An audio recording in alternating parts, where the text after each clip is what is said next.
Ô de casa, me fala uma coisa, como é que tá a sua leitura bíblica? Você tem sua Bíblia sempre por perto aí, como é que é isso? Hoje, pastor Hernandes, a gente vai falar um pouquinho sobre princípios bíblicos, sobre como a gente atua na sociedade, na nossa vida, em relação ao que a Bíblia diz.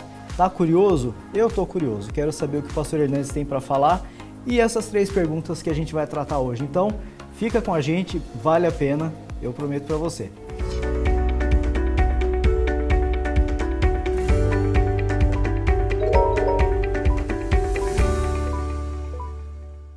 Perfeito, estamos aqui então para conversar com você aí de casa. Nós temos aqui 3 perguntas que nós recebemos por e-mail. A gente quer a sua pergunta também chegando aqui para a gente, então aproveite para assim que terminar o Trocando Ideias, você abrir o seu e-mail e mandar a sua participação para cá também. Pastor Hernandes, como é que o senhor vai? Estou animado. Você está com expectativa, eu estou também. Espero em Deus que esse programa possa abençoar muita gente. Exatamente. Esse é um assunto que a gente tem que sempre colocar em pauta. A nossa Bíblia. A vida cristã não funciona sem a nossa Bíblia, né, pastor? É verdade. A palavra de Deus é a nossa lâmpada, a nossa bússola, é nosso alimento, é nosso tesouro. É única, né? É única. Nós vamos então para as perguntas, vamos ver o que o pessoal mandou para cá no programa de hoje. Nós temos aqui a participação do Bruno Silva. Olá, queridos irmãos. Poderia me explicar a relevância atual de princípios bíblicos como perdão, reconciliação, em um mundo marcado por tantos conflitos? Deus os abençoe. Obrigado, Bruno.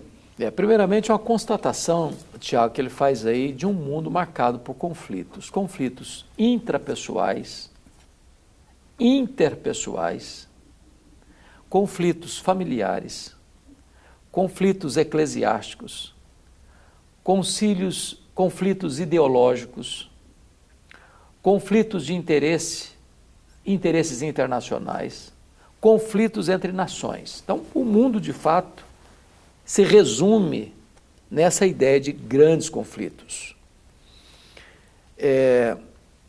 Nós podemos ser agentes de agravamento dos conflitos, jogar mais lenha na fogueira, mais gasolina no fogo e agravar ainda mais o problema. Como cristãos, nós temos o compromisso, como marca de um cidadão do reino de Deus, é sermos pacificadores, porque os pacificadores serão chamados filhos de Deus. E ao ser pacificador, nós não estamos dizendo que nós vamos querer a paz a qualquer preço, a qualquer custo.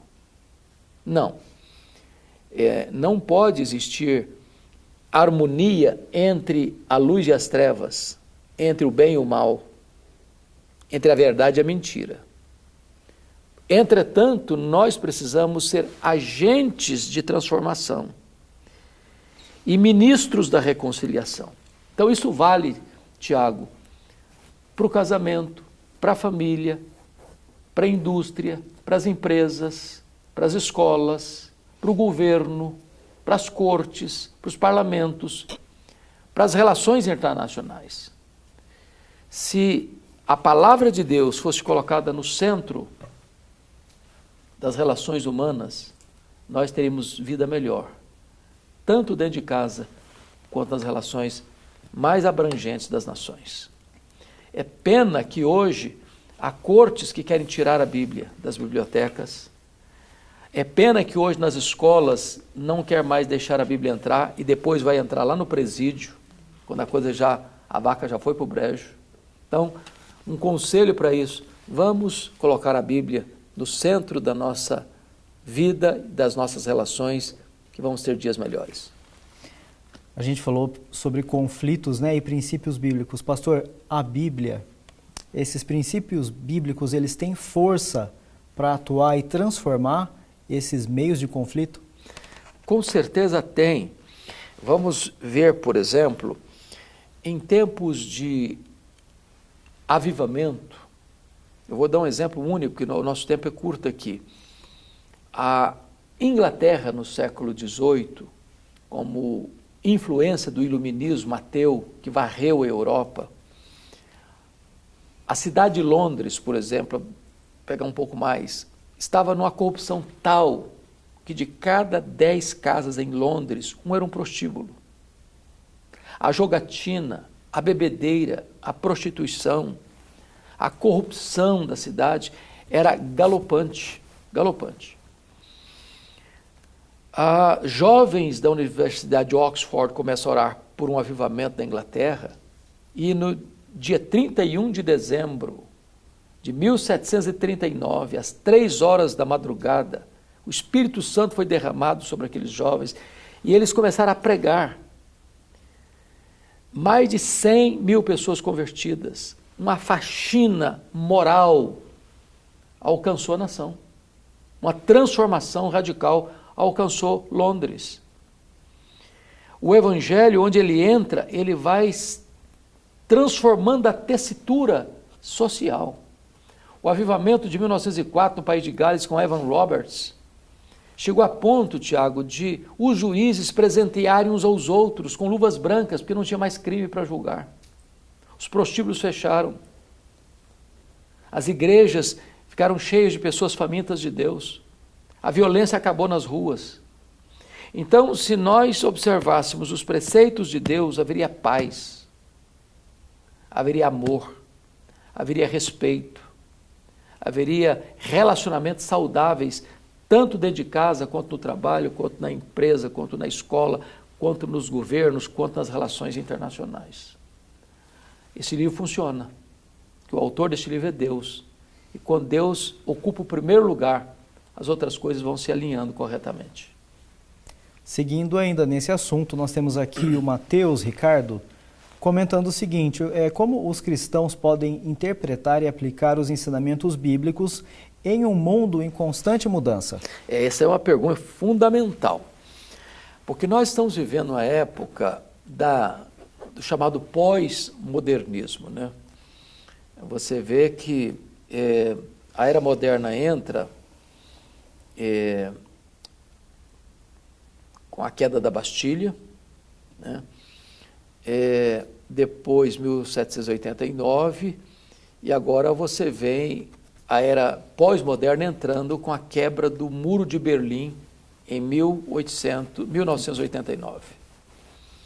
No pós-modernismo você tem um tripé: pluralização, privatização e secularização. Nesse mundo plural, não se crê mais em verdades absolutas. Aliás, desde Immanuel Kant, com a crítica da razão pura. Então, você tem a sua verdade, eu tenho a minha verdade, e a verdade não é mais objetiva, é subjetiva. Tudo entra agora dentro dessa questão da privatização. Eu tenho a minha verdade. Eu sou a minha própria lei. Com isso vem o terceiro tripé, secularização. Deus não faz mais parte da história. Então, o que é maravilhoso é você saber que nesse mundo marcado pela ditadura do relativismo, você e eu cremos numa verdade absoluta, que não caducou, que não está obsoleta, que a mesma verdade do passado é a verdade de hoje e será a verdade amanhã. Isso é preciosíssimo e eu quero concluir a nossa fala aqui com Romanos 12, versículo 2. Não vos conformeis com este século, mas transformai-vos pela renovação da vossa mente. Tanto a palavra conformar quanto a palavra transformar tem como raiz a palavra forma. E no grego tinha duas palavras para forma. A palavra morfê, que é uma forma inalterável, imutável, e a palavra esquema, que é uma forma camaleônica, que está mudando de acordo com as conveniências. O que Paulo está dizendo é o seguinte: o mundo está mudando todo dia. O que era errado ontem é certo hoje. O que era vergonhoso ontem é feito à luz do sol hoje. Aquilo que era proibido ontem é estimulado hoje. Por quê? Porque o mundo não tem um padrão absoluto. Não tem verdades absolutas. Ele está em constantes mudanças camaleônicas. Mas nós devemos não nos conformar com isso, ou seja, botar o nosso pé nessa forma de relativismo, porque nós temos um padrão absoluto. E esse padrão é Jesus. E eu olho para ele, ele é o alvo, ele é o modelo, ele é o paradigma. Eu vou sendo transformado de glória em glória na imagem dele. Ou seja, em vez de me conformar, eu vou ser transformado, porque tenho uma verdade absoluta, tenho um padrão absoluto, tenho um paradigma absoluto. Este é o nosso grande desafio, de mantermos a nossa confiança neste livro, que é inspirado, infalível, inerrante e suficiente diante de um mundo, de uma sociedade que está rendida ao relativismo.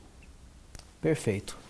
Pastor, olha que interessante a pergunta do Isaías Camargo. Gostaria de saber um pouco mais sobre a Bíblia, como ela aborda a importância da comunidade cristã e do cuidado mútuo entre os crentes. Pois é, este livro pavimenta e regulamenta todo tipo de situações, tanto a sua vida pessoal, quanto a sua vida conjugal, quanto a sua vida familiar, quanto o seu trabalho, quanto a importância da igreja como comunidade da fé, onde eu não posso ficar isolado, sozinho, me bastando a mim mesmo, como uma ovelha longe do rebanho ou como uma brasa fora do braseiro. E este livro regulamenta também as nossas relações lá dentro da igreja, de amor recíproco. Aliás, o amor é o apanágio, é a marca, é o distintivo do cristão. E foi Jesus quem disse isso. Nisto conhecerão todos que sois meus discípulos, se tiverdes amor uns pelos outros. O que nós precisamos fazer é, numa época de tanto acesso ao conhecimento e, ao mesmo tempo, de analfabetismo bíblico, estimular as pessoas a lerem a Bíblia. Não só a lerem a Bíblia, mas a viverem a Bíblia. E não somente conhecerem e viverem a Bíblia, mas ensinarem a Bíblia. Assim nós teremos relacionamentos melhores. Ou de casa, você já entendeu, né? Que não dá para continuar sem estudar a Bíblia.